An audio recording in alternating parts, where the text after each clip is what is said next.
When I'm going to kick shit on something, like I'm going to break it down till it cannot be broken. I'm going to make sure you don't see it.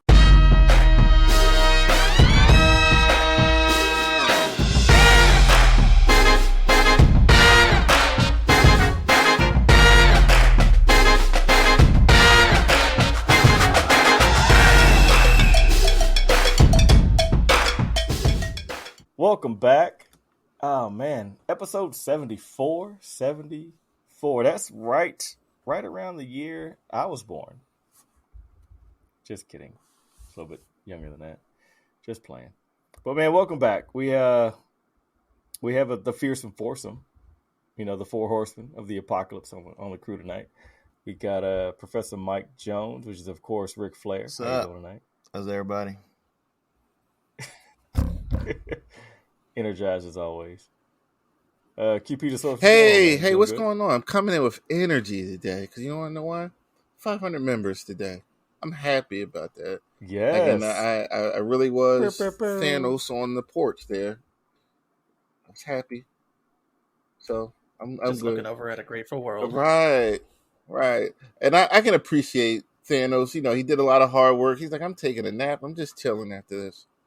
I can understand it. We're all old here, and we appreciate rest when we can get it. So, yeah. That is true. That is true.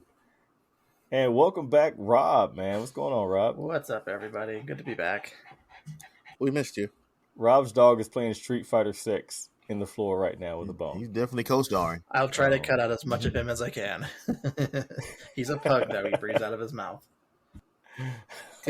Listen, I got an American bully, and she's still outside right now, so you're not going to hear her right now. So I know what you mean. I want to say when Robert isn't here, like I do miss him. He's kind of like a barometer. Like I know when I'm getting to a good point, I see him like, yeah. Like, so I'm like, okay. So it's making sense to someone. So I'm like, okay, keep going. So, yes, glad he's back. Hell yeah. Look to the Robert. Hell yeah, man. What is that? You know, first and foremost, shout out to J-Pat who just texted in. Miss you, man. Take care of your projects.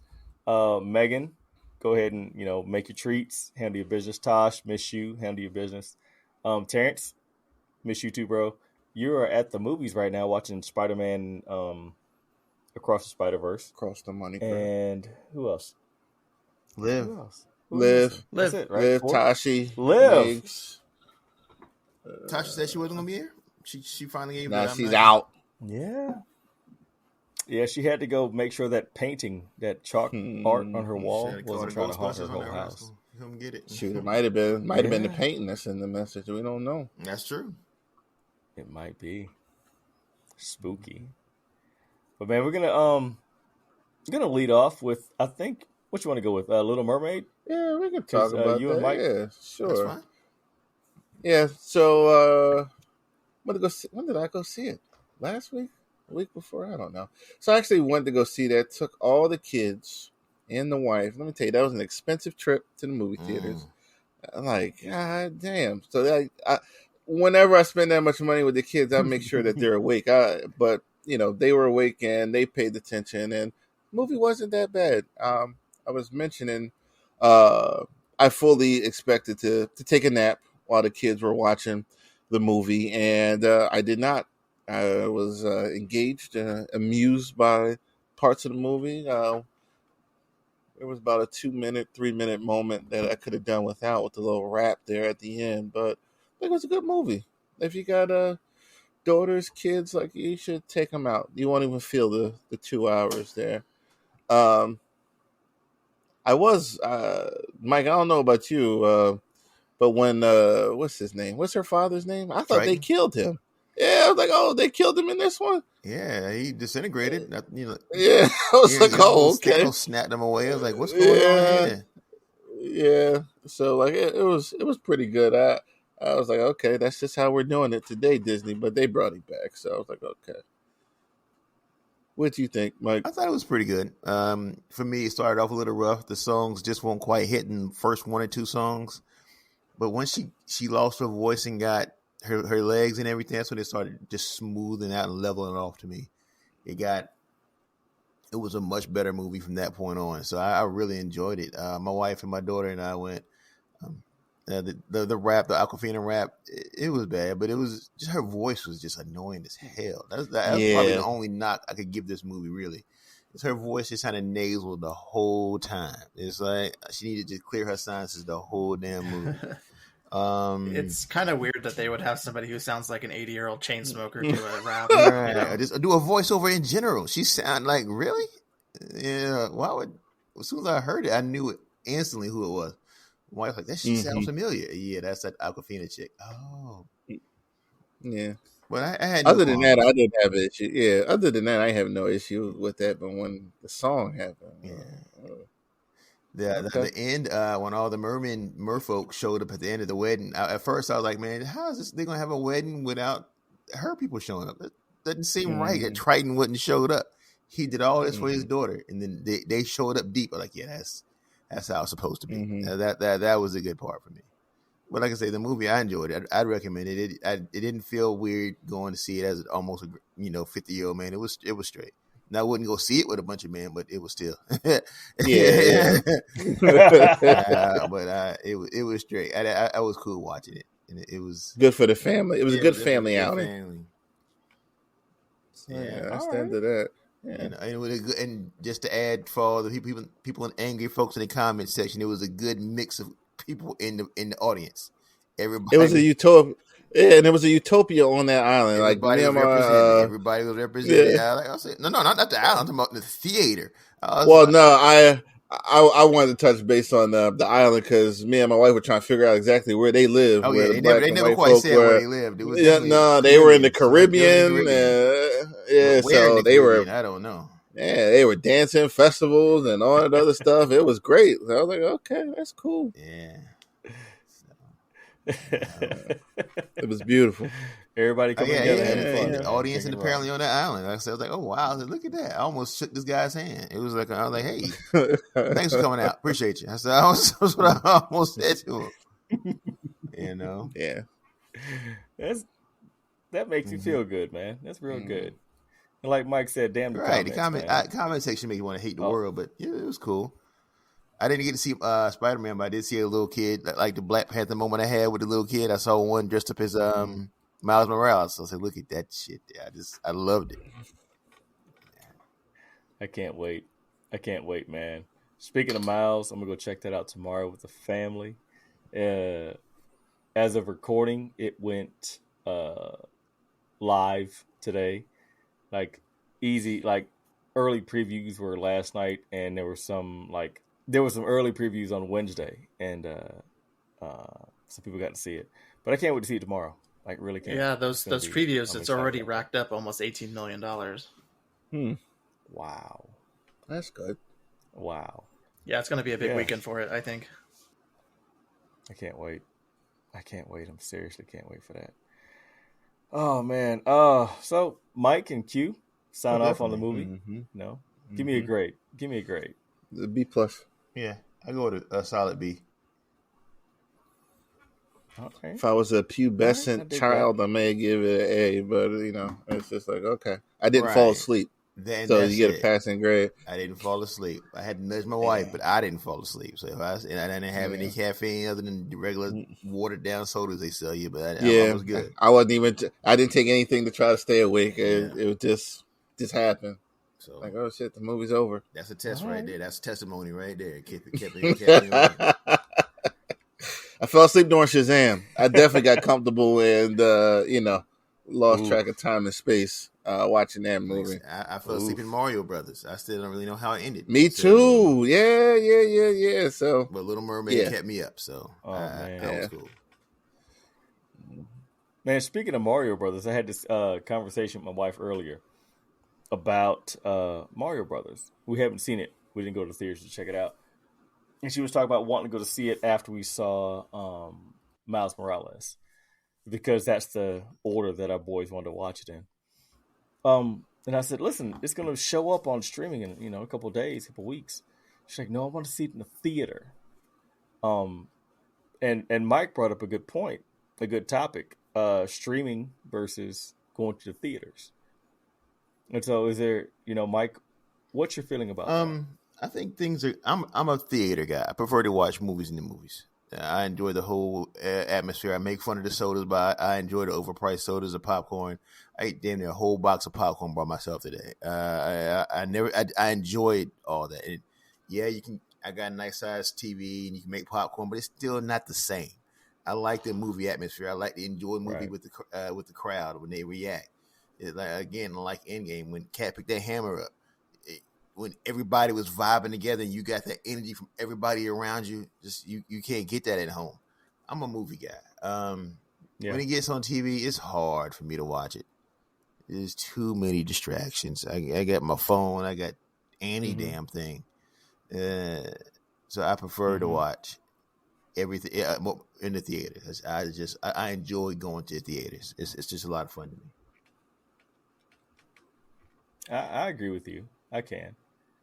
As a father of 2 young kids in a busy life, I appreciate that 2.5 hours of quiet you get when you're at a theater. You know, you're separated from everything around you, and you're in the moment, and you get that vibe. Just like you said, the Cap Hammer scene was amazing.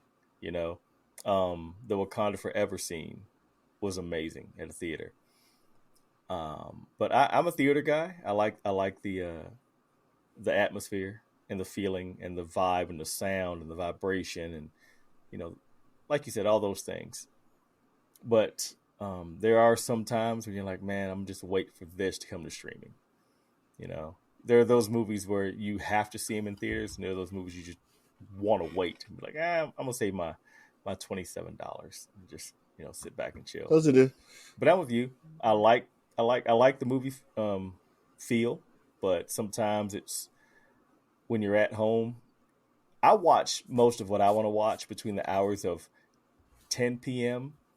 and 6 a.m. Other than that, I don't get to watch whatever I want to watch. It's usually something else. But yeah, you guys can feel that. I'm a theater guy. I'm with you, Mike. No, that's for me. It's always depends on how good you think the movie will be. Like I used to call them, this will be a DVD release for me, but it's streaming now. Like I'm a movie guy too, but I was not playing with COVID. Like I just was not going out. But as soon as it got safe, I'm back in the theater. Like I usually go by myself. That's usually my mental break. I go to a specific theater. It's a little ways out, but I know nobody will be there. I know there are always tickets, and it's nice and quiet. I go in the morning. I don't need to go at night. Can't do those anymore. And I walk in, I walk out, and you know, it is an event, you know. But there are just some movies where like I can't go to all of them. Like I don't want to see Indiana Jones, but I know I'm gonna end up streaming it. Like I'm going to watch it, so I can criticize it. You gotta be able to trash a movie properly. You know, you gotta know the ins and outs. Yeah, you can't J-Patch right. I'm a J-Patch trash. If they come to streaming, I'm probably not gonna watch it. If I don't watch it in theaters, I don't see me watching it at all. See, no. Listen, when I'm going to kick shit on something, like I'm going to break it down till it cannot be broken. I'm going to make sure you don't see it. Like I died. That was about to be sacrilegious right there. But I'm sacrificing myself. I'm throwing myself on a grenade for y'all. I tell people quick, don't go see that shit. Like I saw it. Like you ain't got to go see it. But it was like me and Miles going to see the early showing of Morbius. Yeah, y'all fell on the grenade there. I'll never watch that. That's on free for Netflix. Like I'll never watch that. But like Indiana Jones, like I like the character, so I'm curious. And while I don't acknowledge Crystal Skulls, I've seen it once. That was it. But the movie experience, like it's good for you. It's good for everybody. But get out to the movies, you know. Like I'd rather do that than streaming, honestly. Yeah, I'm in the same boat. I would rather go to the movies. There's just not much like it, you know. It's its own experience. Getting robbed at the concession stands, being able to silently judge people who aren't laughing at shit that you think's funny in the movie. Ronnie and I, we saw Mario Brothers, but we went to the 3D one, and that was actually a really good movie in 3D. We did our first double feature that we haven't done in a long time. I saw Renfield and Hypnotic in the same evening, like one right after each other. We actually paid for both movies too. We didn't theater hop. But yeah, the experience is so much better, and there's very rarely a time when there are rowdy people or annoying people in the theaters, but typically you can ignore them. But yeah, if it's something that I want to see, I will definitely go see it in the theater first. I'm with like Quincy's comments about Indiana Jones. I saw Crystal Skull on a midnight viewing, and I was so mad at the end of it that I stayed up till 2:00 in the morning to watch that trash. So it has no good favors for me. I will watch it when it's on streaming, maybe, unless Ronnie wants to go see it. Then I'll go with her, but she's gonna have to pay. My wife wants to see it. My wife wants to see the new Indy. She's like, she loves Indy. So. Yeah, Disney will mess around, and it'll be on Disney Plus. You probably won't even have to pay for it. They haven't charged for a movie in a good while. So, I still haven't checked out Ant-Man. Oh yeah, go see that. So you can be mad too. No, it was just okay. It was just okay. Like I still don't hate the movie. No, but I'm going to keep saying this because it's the truest thing that JPat has ever said, and like I'm just tired of things being okay. And that's where it was. It was just okay. Yeah. If you need any evidence of a movie being written by an AI, it's that Ant-Man movie.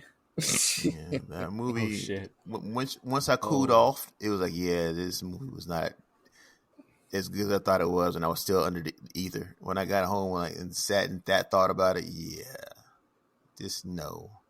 I don't even remember what I gave it, but I would change that grade now to a lower grade. Now that I'm out of the whole atmosphere of that. Yeah, Disney almost got me. My brain was going numb then. I was just like, it's all right.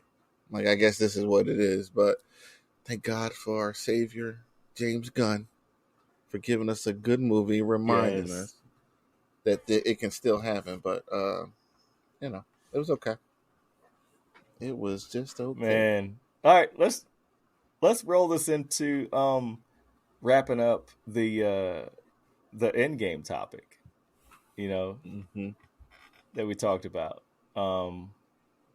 It was Endgame, and we never touched on it. So how did we feel about that? Let's go back. Was it the 4-year or 5-year anniversary of Endgame? That was in 4-year. I think it was 4-year. 4-year. So now that it's not shiny and bright anymore, looking back, like what do we think as the movie as a whole? Because that movie had, like, I liked the movie. Let me say that first, but it had symptoms of what was coming in the phase 4. Was that 4 or 5 that we just came out of? 4. They gave us some moments, right? Some nostalgia. And whereas the main vehicle or the thing that got the story going was a poor time travel idea, like you're being gracious with. I don't want to be. I'm trying not to go all the way in. I don't want to go in on the Russos today. You're right. Like they know how, because I'm assuming they listen to this wonderful podcast. They know how I feel. Yeah.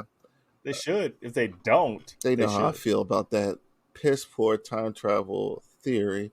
Let's throw it to Rob and see what like it's 4 years later. Rob, what do you think about the movie Endgame?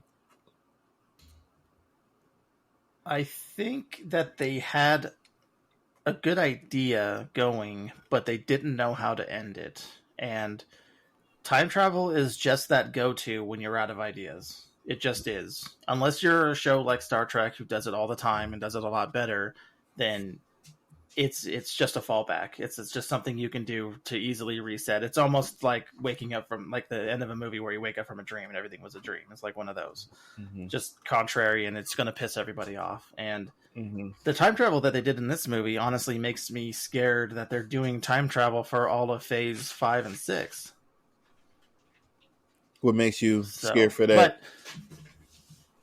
just they didn't know how to handle it the first time. and that was with the Russos. Now, I know we're in the middle of a writer strike right now, and it's probably going to have some rewrites. But sorry, my dog is doing his thing again. But I love it. If they aren't able to get good writers in there, then it's going to be just as bad as what they did, if not worse, than the time travel that we got in Endgame. Also about Endgame, I would say that the Thanos that we got in there was not quite the sympathetic figure that he turned out to be in Infinity War, because it's a whole different one. And his demeanor, for somebody who, even back at the time, he shouldn't have been as ruthless as he was. He still had his ideas of what he wanted. But now we just got your standard, two-dimensional villain in Thanos at the end of Endgame, and it loses all the everything that was built up in Infinity War, basically. But was that a more comic book accurate Thanos? The one from, what was that, 2017? Is that what year that that Thanos came from? Whatever year that was. It was whenever it was 14? 14. Okay. Yeah. You think that was more? Well, if it was a more comically accurate one, then the Avengers would have been dead. Yeah, because he was holding back. He didn't want to. The eco warrior Thanos, who wanted to save the universe, didn't actually want to kill anybody. He just wanted people out of his way. Whereas the comic book one was more than happy to obliterate everybody in his path. That is true. That is true. So yeah. So okay. So what about you, Lou? It was overall good. It was like Rob said, the writing was thin. They pretty much ran out of something to do. The Russos. What was the last movie the Russos did before Endgame? It was Infinity War and Civil War. Those were the last two. Okay. So they had a long break before they came back. I don't know. I just think that I liked it. I liked it a lot because of the cast of characters and all that stuff. It was good. Looking back at it, it is still one of my favorites because it just kind of wrapped things up to a point. I don't know. It has its flaws.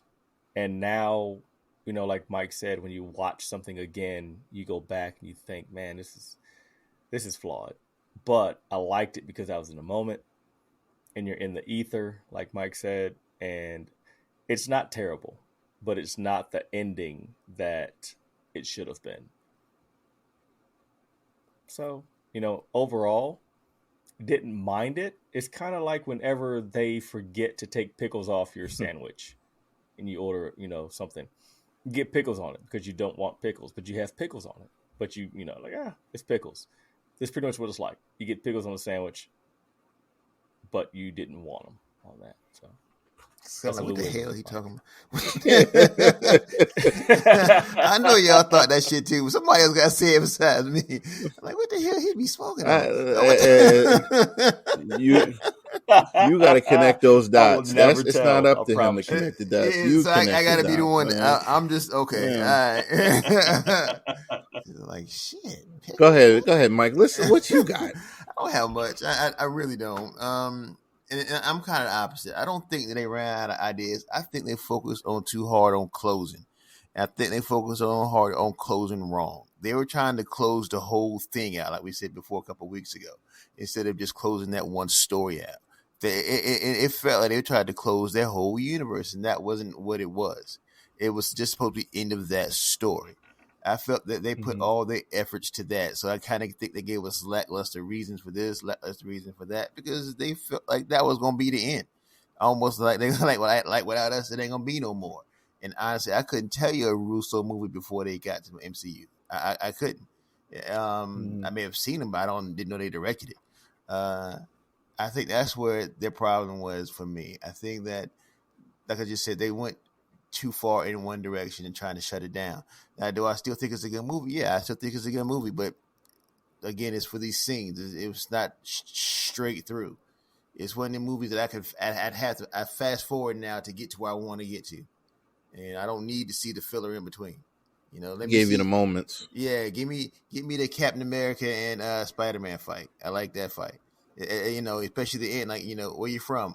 Queens. The Brooklyn. That little 2 sentences was hot. That and that little New York thing toward the little nod. I think that was one of those moments that people don't speak about enough. And then always the end battle. And Thanos' nutsack when everybody came back and he just looked at him like, yeah, whatever. I'm totally unfazed by how many million of y'all it is. We just gonna do what we got to do. But I'm sorry to interrupt, but just like you said, the Cap Hammer scene in that movie will always be one of those, raise the hairs on your arms. That's going to always put that movie, no matter what else goes on, in the top 3 for me. That alone. I'm sorry. When that hammer comes off the ground, no, I ain't even sorry. When that hammer comes off the ground, it's a wrap. It's a done deal. You know who had it, and they teased it. What did they tease it in? Age of Ultron. Yeah, come on, man. Ultron. You waited, and then they finally give you Avengers Assemble. Come on. I can't. That scene alone is just worth it. And Captain America, movie Cap. Well, Captain America ain't might do, but movie Cap is that guy. I'm really. Quincy he had to correct himself. Movie Cap. I have a problem with Cap when he's not in the X-Men world. When he's doing his own thing, Cap is my guy. But when they cross over, we're not gonna go there tonight. But when he's doing his own Captain America thing, I can deal with Cap. I like Cap over there. Stay over there. I like Cap at a distance. Over there. Don't come over here. Just stay over there, and you're okay with me. I was looking up the Russos, and the last major thing they did before they started doing MCU was You, Me, and Dupree. Really? Oh. What, the dog movie? No, the Gerard Dupree. No, That's almost who's it's the same guys in both of them, though, right? Owen Wilson. Yeah. Mr. Wow himself. I forget who else is in there, but yeah. Yeah, I know the movie you're talking about. Yeah. I never saw it, but I know what you're talking about. So like with Endgame, for me, like the solution was totally out of like left field. Like I don't know if we thought time travel was going to be the solution when Infinity War ended. And it was a goodbye for the Avengers. That was like their closure. One thing I wish some people that got snapped didn't get snapped. Like I would have liked to seen some more Guardians involved in that 5-year gap. I know it was 2 of them, but I could have. I felt that there should have been more Guardians involved. Time travel thing just bothers me. But I think the MCU Guardians were way above their pay grade. Why? The MCU Guardians are nothing like the comic book Guardians. But they saved the planet before that time. They destroyed a Celestial before that time. Like I just think, to me, like they were on the other side of the Infinity War. While the Avengers were doing their thing, they were on their own trail after Thanos, and they all met on Titan. I just think they got a raw deal. And Peter was completely out of pocket. Yeah, and completely. I just wanted to see more of them. Like to me, like outside of the Christmas special, like which I didn't really like. Like they've been good on screen, and I just wanted to see more Guardian Avenger interaction. That's one thing that they robbed us of. I would like to see more of that. The fight at the end was good. Thor being depressed because why now? Like he's lived thousands of years. I'm sure that's not the first time he's fucked up, but he's suffered from depression, and it was just. I still like the movie.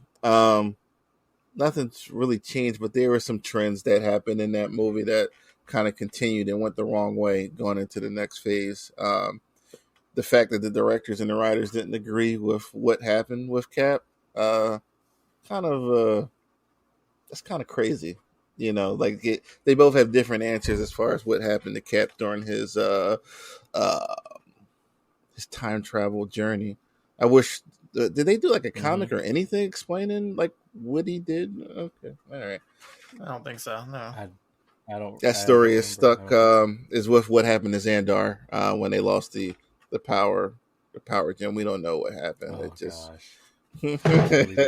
Disney Plus wants to bring some people back to their platform. They would make that a miniseries. Yeah, I can watch that. They should. The Fall of Xandar, sure. I'd watch it. Nobody talks about it. Yeah. It's been a whole Guardian movie, and then nobody's mentioned it. Man. So it can be like a behind the scenes of Infinity/Endgame. It can be what Cap does, Xandar.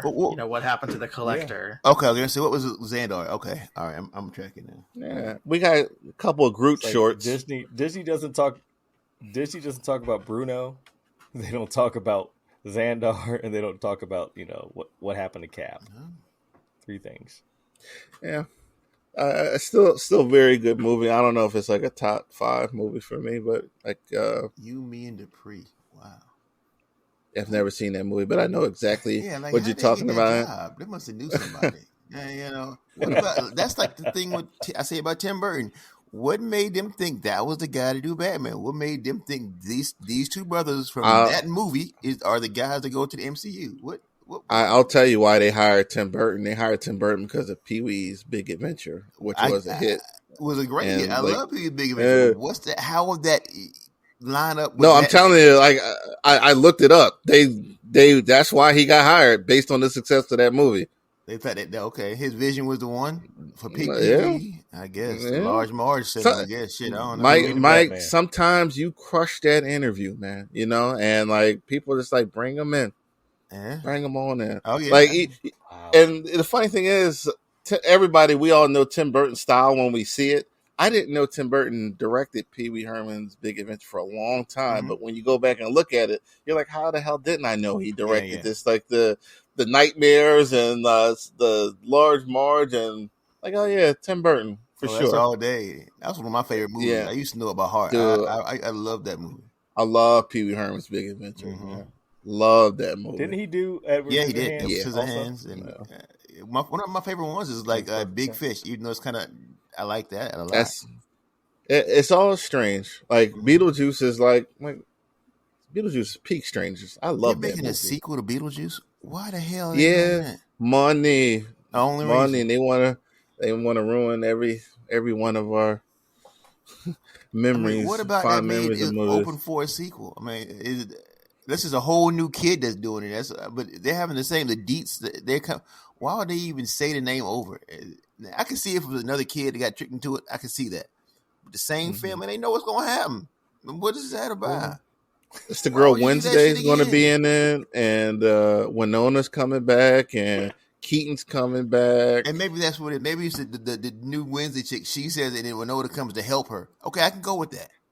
But if the same people fall for the same shit again, they deserve to get whatever happened to their ass. Oh, and the mom's back. Yeah, the mom. That's what I'm saying. The mom. It's the crew. Like y'all did the dance. Y'all know he's possessing y'all. What are y'all? Okay, all right, sure. Oh, that damn dumb. Yeah, exactly. I mean, I wouldn't say B words. Never mind saying Beetlejuice. I saw a post this week, and it was somebody was pointing out like why this character did this or something crazy, something stupid that they did, and somebody put in the comments like, "You want a damn movie, don't you?" as the reason why they did it, and I guess that's the reason why these movies keep going on because.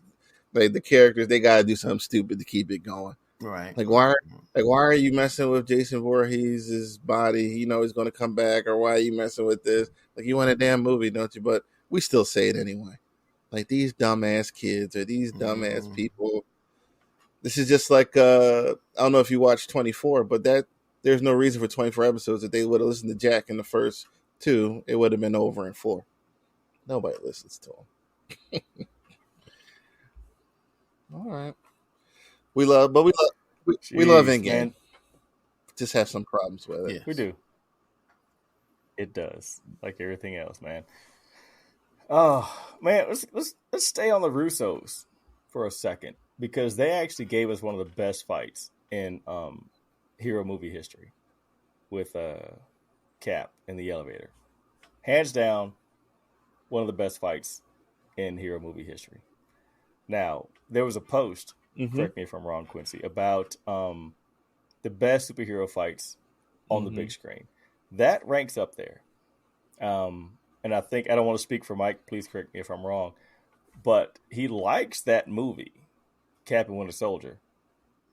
But the elevator scene doesn't hold a candle to the fight in the street between Cap. Not that it doesn't hold a candle. It's just that I like that fight better. The elevator scene is classic, but it is a classic for a number of reasons.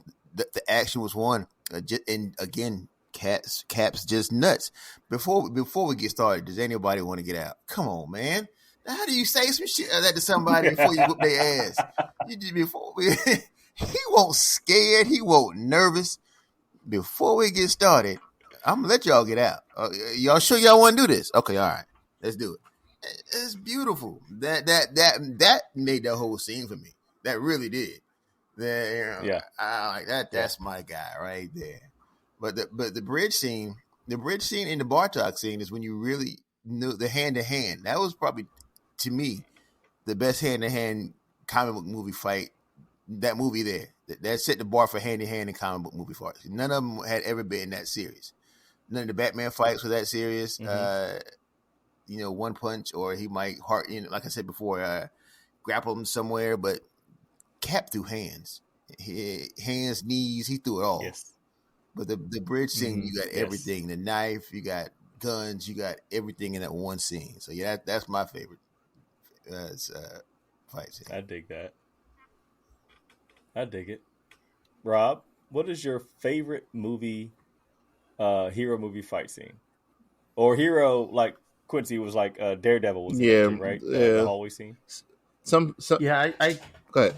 So I typically have like a tie going on. It's usually the elevator fight, the hallway fight with Daredevil, Batman warehouse fight, and Batman vs Superman. But just for the context behind the fight, the Bucky and Cap fighting Iron Man, I really like that fight. That is a really good fight. It's very close. It's very heated.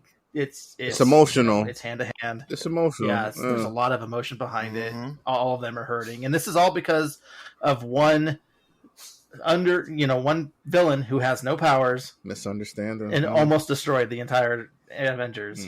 The best villain, Mr. Zemo, Dancing Zemo, Dancing Zemo. He earned it.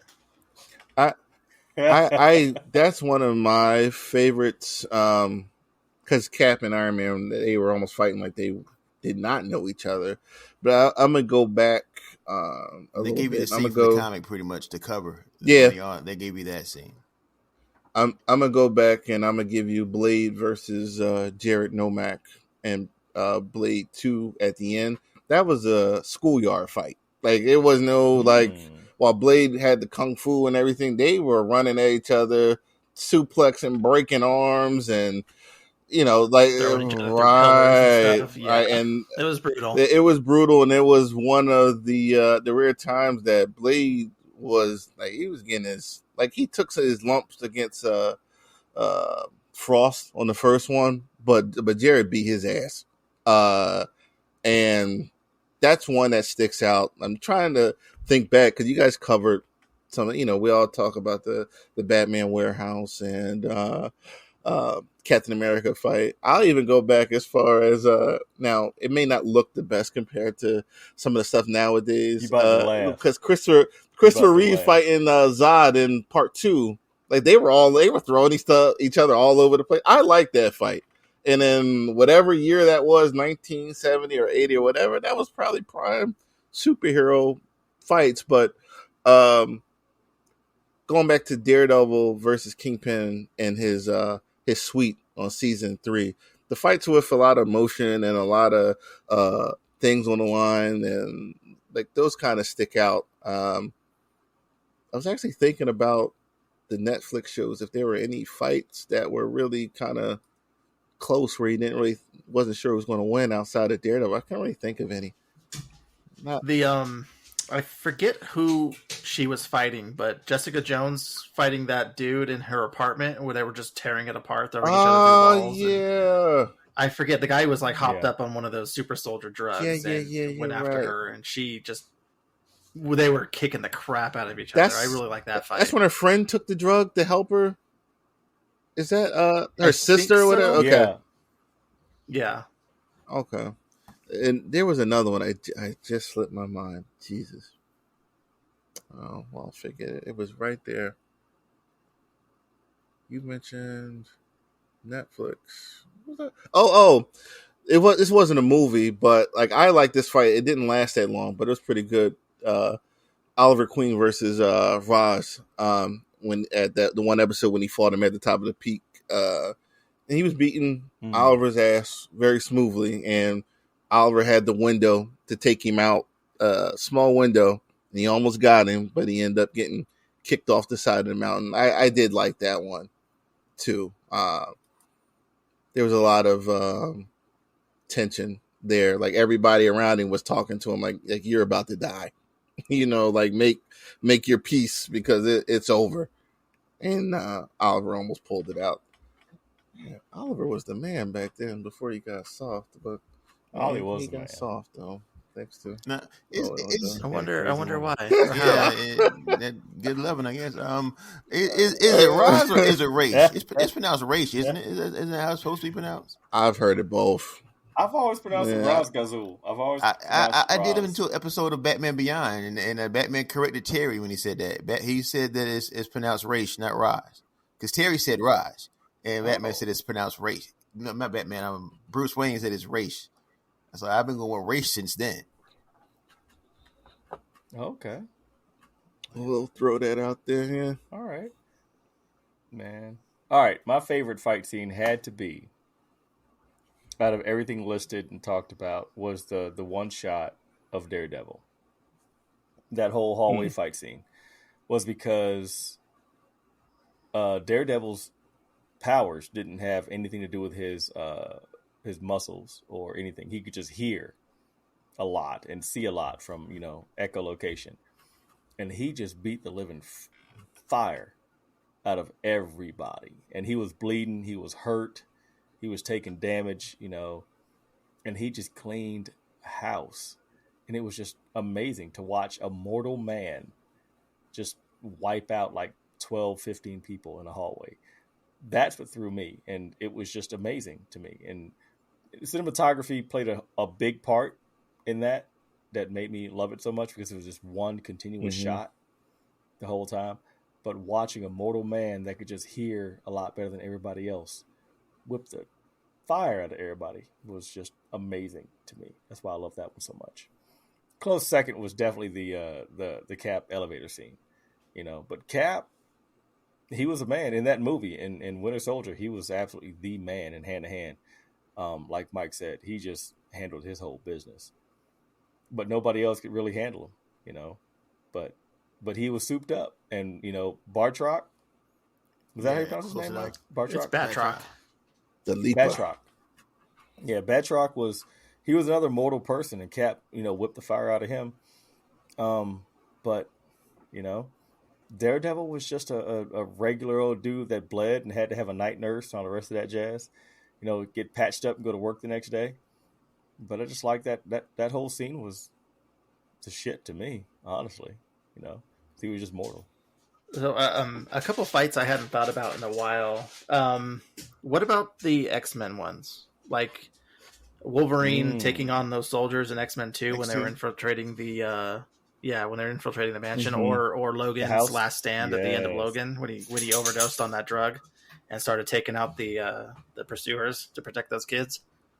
Those are really good fights too. Yeah, those are good. They are good. There's one. I don't know if it counts as a fight necessarily. Well, there are two from X-Men Last Stand. I like the little psychic fight between Xavier and Jean in the house, where Jean was the original Duster before Thanos, it was Jean. She was did. dusting people.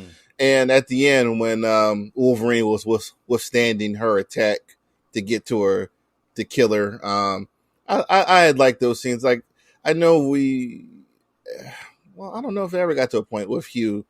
We lean into MCU and DCEU because they are the bigger, more noticeable. Well, no, we forget about. I was just saying before, I don't know if some of these fights are necessarily lesser than there are very few like straight fist fights in MCU to me. Like, you know what?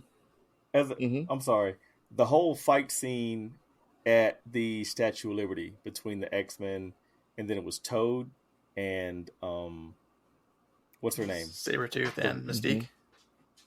Yeah.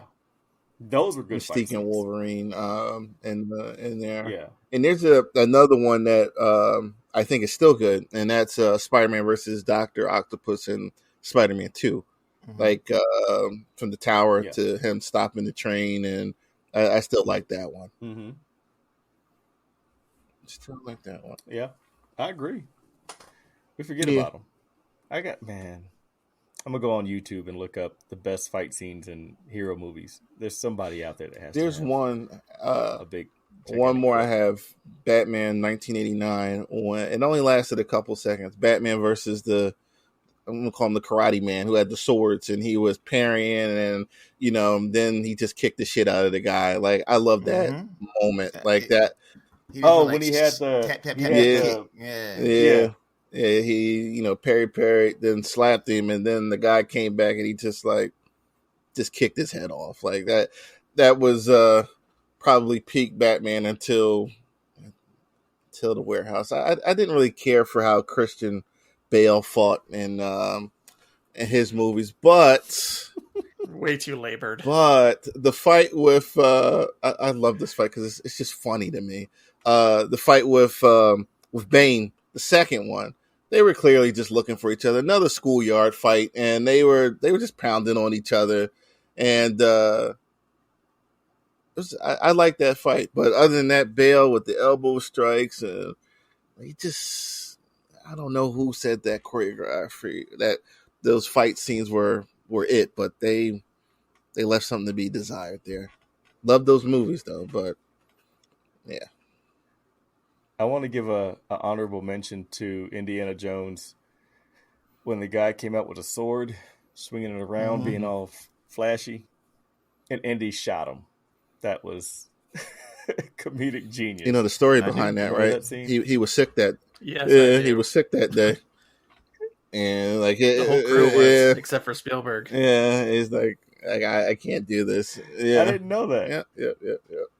That would be our that'll be our segment about talking about poop, which always comes up. So they were sick, so they're like, all right, I'm just go ahead and shoot this guy. It was like what, like the 20th shot. He's like, you know what, I want to get this over with, so I'm just going to shoot him and walk away. It was a great scene. And the look on his face is him being pissed and sick. Disgusted with the whole fight and everything. It's like, I don't have time for this.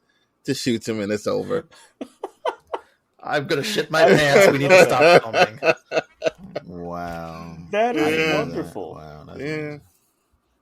Yeah, everybody got dysentery except for Spielberg, apparently, because he brought his own food. Yeah.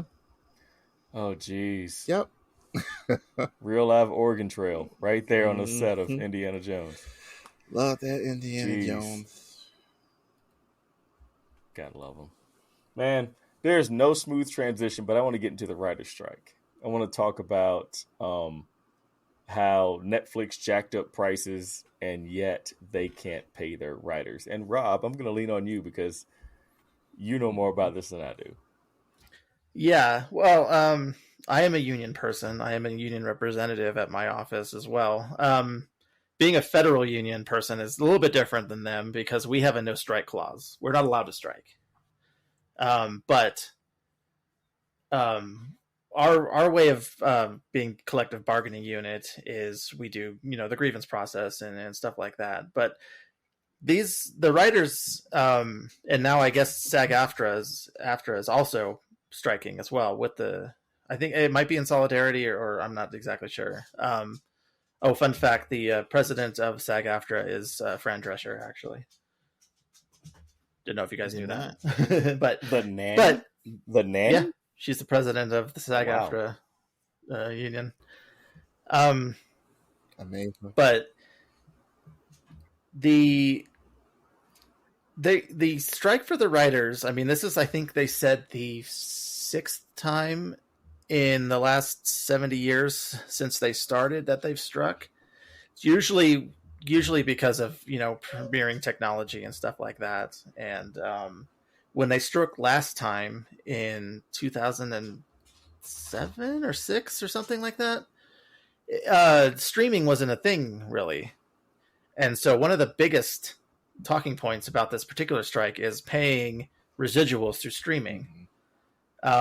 Normally, back in the day, shows would be going on syndication, and they would make money from reruns and stuff like that, and that stuff was all tracked. But now, apparently, the streaming companies they have the numbers, but they're not showing. So they can't prove, they can just say like, oh, your show's not being watched, and they don't get paid for it. That's one of the things that they want to do, is have the transparency of the streaming companies to show their viewerships and their subscriber levels in order to properly pay the writers of the shows and stuff like that. That makes sense. Yeah. They have, there's a lot of it that's a bit more industry. It's really kind of hard to, as somebody, I'm not a writer, but apparently they're asking for the return of the writer's room, because apparently what they're doing now is they would just bring in, that would be the one where they sit down with the cast, they read the script, they have the reading and everything, and they go through everything. But now with the model of streaming, is what they do is they would just pay somebody to write a script and then do a quick reading, and then that person wouldn't get credited as the writer, because the studio would take it from there and alter it, and the writer would be pushed off to the side. So they want to bring back credited writer room. Trying to think what else. Obviously, they want their wages to meet the standard of inflation and whatnots. There are some writers that can't even make the money to go to the award show to receive their award. There was one writer for the show The Bear who couldn't even make it to the award show because he didn't have the money to get there. And that show was winning I don't remember the award, but it had won a lot of them. Oh yeah, it was a good show. Yeah, and the other one is the emerging technology of AI. It's not quite to the point yet where it's going to take their job, but they have to be. They're looking for protection from it. Right now, as it stands, there has to be established continuity for an AI to generate a story. So if you were to feed all of Star Wars to an AI, it might be able to make a sequel. And what they're worried about is them doing that and then just giving it to a low paid writer and say, here, alter this and alter this AI generated script to make it, put the emotion in there, put the human factor in there. Make it palatable. And that's another fear. Yeah. That AI is a problem, and it's already a problem with music right now, and they got to get a hold on that, because that's some Skynet shit, and it's not right. Yeah. And it's already evolving so fast, very fast. It's in a matter of months, it's been crazy. The vocals that are produced from it are like indistinguishable from the real and from these machines. And I don't want to go off on a musical tangent, but it's too much right now. Yeah, I think what they're trying to do is they're trying to limit AI to an assisting tool and not the the core generation tool of that, so that they could have like old Star Trek used to have a show Bible. It would be everything, the continuity of the history of Star Trek, the characters, all their backstories, conflicts with other characters and things that you would have to know when you're filming episodes. Writers who are writing the story would have to read that Bible to make sure they abide by it whenever they're writing a story and a script for an episode. I think that's something that AI could use, definitely, is to keep track of all that stuff. I mean, there's so many continuity errors in MCU right now, Star Wars as well. They could do something like that, but to have it be the core force behind what's writing your stories is what they're trying to stop. Yeah. That's true. Man, quick second, piggybacking on what Quincy was talking about with music. I know that I listen to a lot of hip hop from the 90s, early 2000s. And a lot of the artists from the 90s and 2Ks aren't getting paid for streams. Mm-mm. And that's a big fight. The lead vocalist from Black Sheep, Dress. What's his name? Anybody? They were here last week. Yeah, he has a gigantic lawsuit against the music industry right now. Quick tangent, 30 seconds. But he has a lawsuit against the industry right now because they're making money off the music that they made. And nothing in their contract clearly stated. They never knew that streaming was going to happen. Yeah, exactly. So they got paid. They got paid off of vinyl, CDs, and tapes. And they're not getting paid off of streams. And so if you're enjoying 90s hip-hop, early 2K hip-hop, these guys aren't getting paid off of that. That's exactly the same thing that writers are going through right now, Yeah, and when you see people like for example, David Zaslav, he's the basically the head guy at HBO right now. He got paid $30 million to do what? So there's money there. There's money to be made, and with comments like him saying, "Oh, the love of writing will bring them back." That's the kind of bullshit that these writers don't like. Right. He was at a keynote speaker at a college. I don't remember which one it was, but he got booed because the kids didn't like it, and they actually had a plane flying overhead with a banner that said "Pay your writers."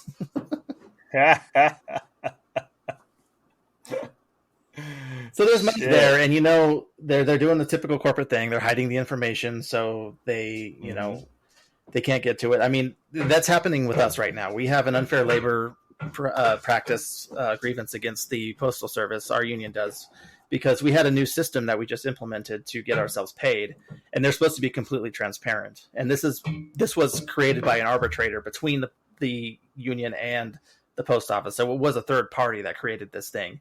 And the post office is not following suit, so we have to take action against them, and that's pretty similar to what the writers are going through. These streaming companies, they have all the data that they gather. They do. It's all digital. They have to gather everything. Yeah. They're all algorithm run, but they don't disclose any of that to the writers or the unions or anything to determine that these people should actually be getting paid because this show was watched 8 million times or whatever.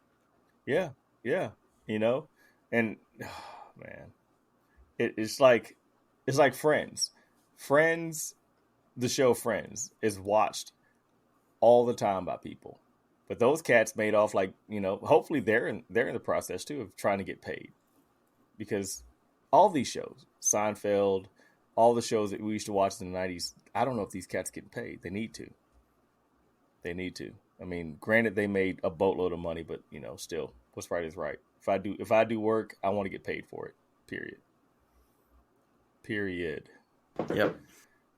That's the core. That's the core of the thing. Yeah, that's the whole core of it. I mean, you can tell that the MCU needs some higher paid writers. If you go by the movies that we've seen, or She-Hulk, you've got an entire writing staff that didn't even watch WandaVision before they wrote her sequel movie. You got an entire writers' room who have no idea how to write a court scene for a courtroom drama show in She-Hulk. You said She-Hulk, and Quincy didn't even flinch twice. I only raised my eyebrows. I'm not giving that. Yeah, they've shown what happens when you dig to the bottom of the barrel and you don't want to pay the good writers what they're asking, and you just go for anybody. You get She-Hulk, and you get some of the crappy movies that we've been getting. Hell yeah.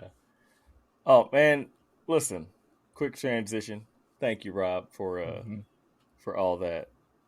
To talk about movies, June is a gigantic movie month. Gigantic. Starting today with Miles Morales. What's the next one that comes out? Is it Flash or Transformers. is it Transformers. Transformers? So we got Miles Morales. We have Transformers. We have Flash, and then we have somewhere in that mix, the Indiana Jones that nobody wants to see. But it's a big month, huge month.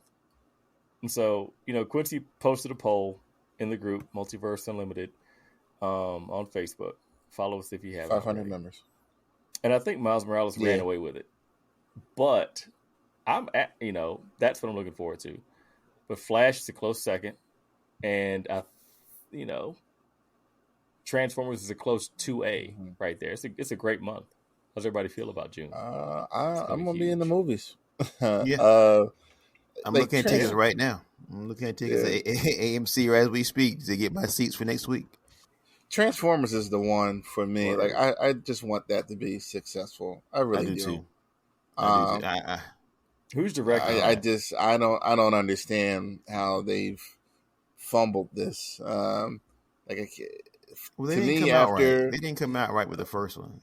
Well, this is like the frustration. Like if you're talking about people wanting to duplicate what Marvel's done with shared universes, like, of course you're going to look to the immediate competitor DC doing it, but then like Transformers, they got more than enough characters and subgroups and planets and stories where like they should have made money or established something better than what we've gotten. Admittedly, these movies, the ones that we have now, are like my guilty pleasure movies. Like they're not that good, but I watch them. I like the dummy in me is hoping somehow on this 5th or 6th viewing that the movie is good this time, but of course that doesn't happen. Like Dark in the Moon is the only one that I will defend. The other ones, it's like, oh, I can understand. Like I want this one to be good. I think that they left out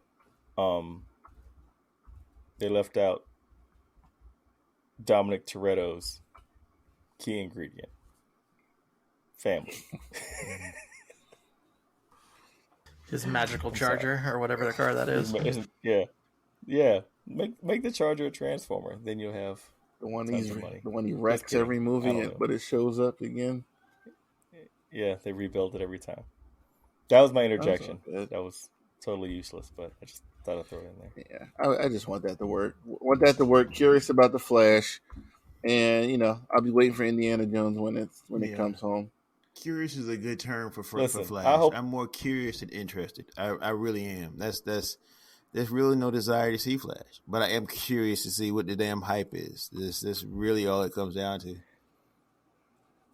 I think the post-credit scene is supposed to be exactly where Ezra Miller hid the bodies, so he can get through the whole movie without being fired. Yeah, I'm the same. I'm actually more curious of which version of the Flash is going to show up, because not the character, but the movie itself. Because we've heard that Stephen King has seen it and likes it. We've heard that Tom Cruise, the same. He got a private viewing. Cavill has seen it this week too. He liked it too. Yeah. At the same time, they've been fan viewings as well. It's said that they got to the bigger stars got to see a 2-hour and 45-minute director's version of it, and they say it's good. And then there's a fan version that's a little bit shorter. It has things, it's still being worked on. CG's not all done yet, but it also said that it's good. But from the guy who said that they've seen both, the director's cut was better.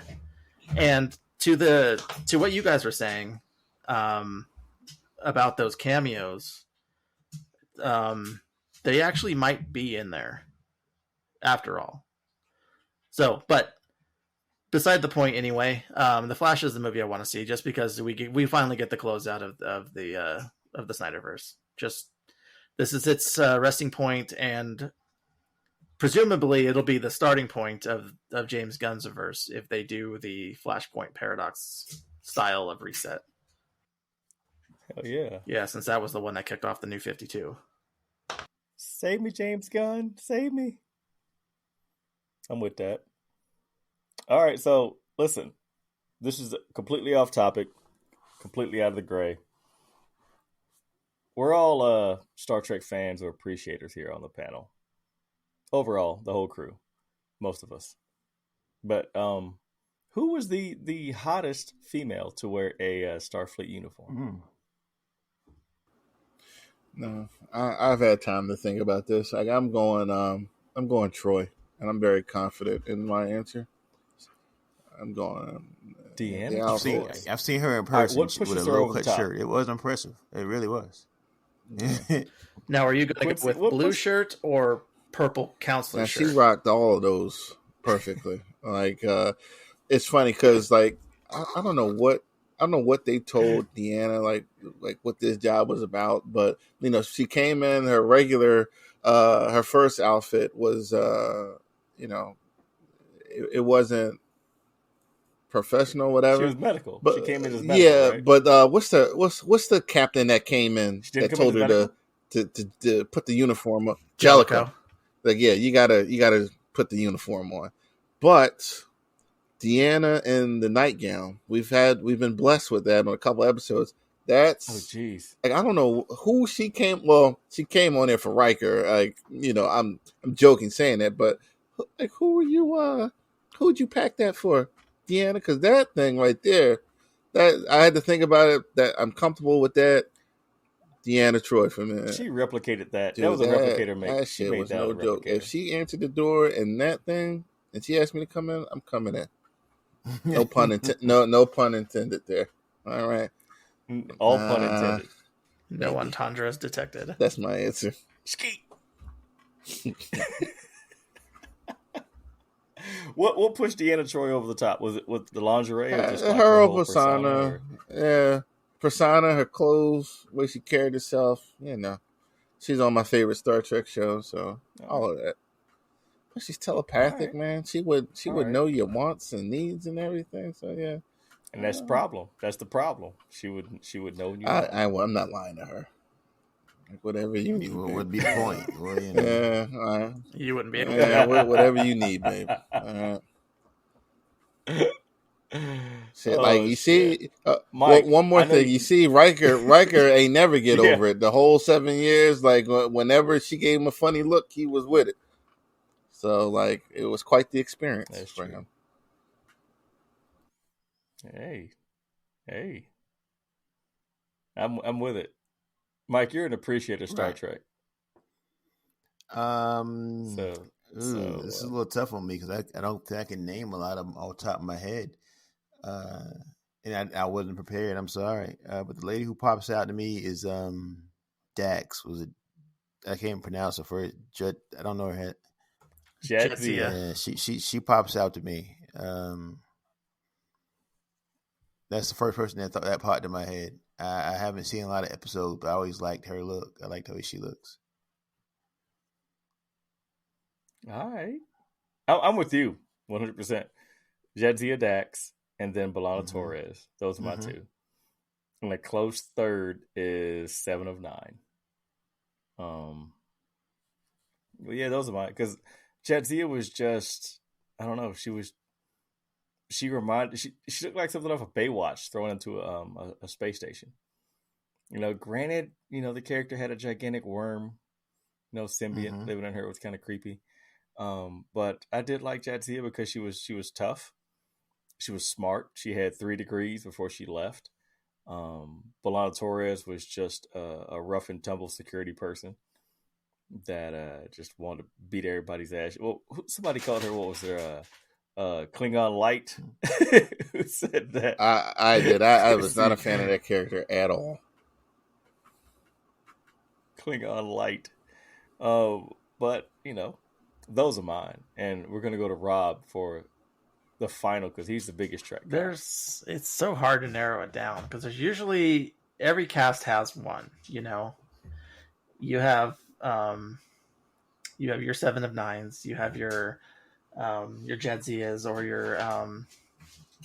your Major Kiras. You know, you have your Deanna Troys and your Beverly Crushers. Even Tilly in the first couple seasons of Discovery, looking real good in that tight mirror universe outfit. Yeah. Now, there's that one scene in, I think it was the first or second episode of Enterprise, where, because this is set way back when technology wasn't as good, they had to physically basically lotion each other in order to disinfect before you came in from another planet. And then you have the character T'Pol, which was a very slim but enormously busted Vulcan. Mm-hmm. And they with I think it was Trip, the engineer, but they had to basically lather each other, and it was the most weird scene, because it's like, this isn't Star Trek, this is some daytime soap shit right here. But it did it, and she actually was a pretty good character too. I'm surprised they didn't bring her back in any of the recent series, because she's long lived on a Vulcan. But I would go with T'Pol personally. Mm-hmm. All right, man, that's a very list, except for me and Mike. We just Jadzia. I'm trying to think if there was anybody else that I could think of. The I don't know the recent Star Trek. The black lady captain, is she a captain or? Oh yeah, of Discovery. Yeah. Oh, Discovery. Yeah, I like black her. Lady captain. I don't know what else to call her. Sonequa Green, yeah. Right? Her, yeah, sure. I like her. Whenever I've never seen one episode, but whenever I saw her, I was like, yeah, I like that. And I was almost going to watch it. What's the name of the nurse? What's the name of the nurse on Strange New World? Oh, Nurse Chapel. I forget the actress's name. Oh yeah, yeah, but Nurse Chapel. She's pretty good too. I like Nurse Chapel. It's between her and what is it? Khan, the actress who came from The Expanse. Yes. Yeah. She's a total badass. I think that's just it, man. But yeah, that's it, people. Anything else you guys want to throw out there in the universe? Of course, Quincy mentioned the 500. We've reached 500 members, and we're not gonna go out there screaming at clouds talking about somebody love me. Please. Hold one more. Excuse me. I'm sorry. What about Tasha Yar? Okay. No mention of Tasha. Oh. When they brought her back for yesterday's Enterprise, I think she was more comfortable in her role than she was. She was very awkward in the first season of Next Generation, and it's a shame that they did kill her off. But when she came back for yesterday's Enterprise, I really liked her character. As for I don't have her up on the list for. And she is very attractive, yes, but she's not up on the list for me personally. It's a blonde thing. She was so talented that Data, with no emotion, missed her. He had a picture up of her in his quarters. So. Oh, jeez. He was that was his only sexual encounter. Yeah, you remember your first forever. That's true. Yeah, you can hologram of that shit. Yeah, he's in the hollow suite, living a dream, plugged in. What episode was that when everybody was? I think every Star Trek show has the episode where everyone is horny for an episode. Was that? That was like the second episode of TNG, the Naked Now. I forgot what caused all that. Was that second episode? It was really early in the first season. Yeah. Oh wow. Yeah. Jeez. Because I think Encounter at Farpoint was a two-parter, and I think the episode after that was when they found a ship where everybody went insane, and they ended up blowing the airlock, and everybody who was still on board froze to death and they were all horned up and just doing crazy crap. That episode has some of the most awkward flirting I think I've ever seen in the history of television. Especially the stuff between Picard and Beverly. Oh my god, it's the cringiest shit. Yeah, but Picard had one. He had a 90s. couple women on there, but not the thief. It was an officer. She was in science. He thought she died on the mission, but she survived. I always thought that, I can't think of her name or character's name. I thought that was an attractive woman, but she was under his command temporarily, and he had to leave her down there, and he thought she was dead. She came back. They were playing music together in this episode, and Beverly was hating when she found out they were having dinner and everything, and yeah, but that woman was attractive, and so was that burglar, or that it was some woman. He was She was yeah, Tomb Raider. Yeah, that the was, archaeology one. Yeah, yeah, that was Yeah. his Catwoman there. Yeah. I think they brought her back for an episode or Yeah, two see, of like Deep Space Nine too, right? DS9. yeah, Yep. She was down with Q. She was partnered up with Q. yeah. I just watched that yesterday. So yeah. Oh, sugar. Well, that's it, man. I I got think we're good. one thing. Yeah. I didn't want to go over it really because it wasn't that great, but the Sony showcase was had some okay stuff. Spider-Man definitely looks good.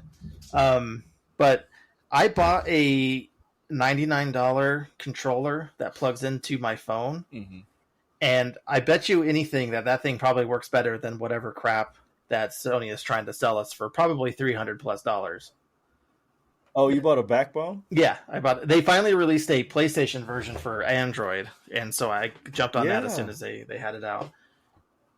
Please let me know how that goes, because I've been interested in doing that. I was playing around with Monster Hunter this morning. I got it to stream fine. I think I need to go on a different network because it was a little choppy. I have hardwired in my PS5, but my phone's on Wi-Fi. But if I switch it over to 5G, it'll probably be smoother. Okay. But I also wanted to say next week on the 8th is Summer Games Fest. So it's probably going to be the next 2 weeks, we're going to get more showcases from Ubisoft, Xbox, Nintendo, Capcom, and I'm sure EA, BioWare. But we're going to get a ton of game news in the next couple of weeks too. So I expect to hear from that.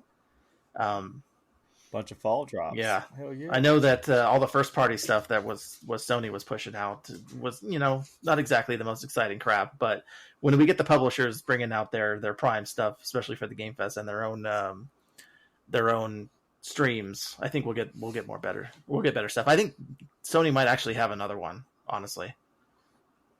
Okay. Like they mentioned MGS, the new Metal Gear Solid, coming out. Yeah, the Snake Eater, yeah, for that. Or that's gonna look good. Yeah. Are you gonna what is it called? Marathon. Are you gonna play that, Quincy? It's the similar to, we were talking about Division Heartland earlier, being an extraction shooter. That's what Marathon's going to be as well. Made by Bungie. It depends on what happens within this next year. What happens with Destiny, because they're in the final chapter, so to speak. But I'll see. Some things I'm hesitant to buy. It's like, when am I going to play it? Like what's the one? Horizon Zero Dawn. Like, I bought it, that DLC, and I played maybe 2 hours of it. But it's all about when am I going to play it. It looks interesting, but we'll see. Yeah, it's like Diablo 4 for me. It looks amazing. I just don't know when I'm getting around to doing it. That's definitely the game I'm going to be playing on my phone. Hell yeah. I'm with that. I want to check it out. It's going to go on sale in a month. I'll definitely check it out then when I have some time to do it. So, hell. Man, Mike, I'm you good? I'm good. I don't have much to add. I want to give a quick hello to some people. I started my part-time gig in the data lab, and I was hyping the podcast up. You do a podcast. Word. First, I'm the old guy. I'm one of the three old guys. I think I'm the old guy. I think everybody else is like 94. I came out in 94. I came out in 93. So so it's just trying to relate. I know some cool stuff here. Look at my Facebook. And then at first, that was where I lost period. I pulled up Facebook and I showed them some Transformers and whatever. And I said, I do a podcast. And they thought that was cool. So we talked about it. And I got on to download the pod. Is it on Spotify? Yeah. And they pulled up the Spotify and they found us. So I'm going to shout them out. Shout Essence. And Essence pulled it up. I don't know if Trey did, but I'm going to shout him out too. So I hope you guys enjoyed the episode. I'm going to tell you. I'm going to tell them on Monday whenever I see them. I shouted them out so they can take a listen. But thank you guys for checking us out. Hell yeah. Love that. Love that. QP, what you got? I'm amused with Mike. I'm thinking about I don't know if you guys watched the '70s show, but the grumpy old Red, he made a new friend, and Kitty was so happy. She was like, "Red's made a new friend," and I'm thinking about that now with Mike. But no, I got nothing. I have comics I need to read. I'm gonna talk some comics next week. But two comics today, baby. I've been sticking to it. I read two before I got on the show with y'all tonight. I read Green Lantern. Like that's they right, man. restarting it again. I know Randy for sure will disagree with what I'm about to say, but it hasn't been the same since they moved further away from John's foundation a couple years ago. Like it's Are you just talking been about weird. Rebirth? Is that what you meant? I'm talking about. So they had a couple miniseries. They had Lost. What was that? I can't even I don't remember the title. Lost But Sector, yeah, right? and I like that. And it was still that continuity. They got moved to another dimension. They don't even know what happened, and it was suspected that Hal did it, and they never followed up on that story. It was Lost Sector, and there was another one when they were sent back through time or whatever. It's just been weird. Was that with who was the guy? Was that with John Stewart in that Lost Sector? Is that the one? John was leading them in both, and one they had teamed up with Kronos. It was just really weird, but Lost Sector was good. That was the one when the universe, the reality that they were in, was collapsing on itself, and they escaped through a portal. They didn't know exactly where it was going, but they ended up in the coming back in Rebirth, and it was just a whole lot of weirdness right now. With their last run, a lot of bad art, and I'm hoping for the best here. For Green Lantern, that's one of my crews, and I would like for them to be interesting again. So that's the only thing I've read.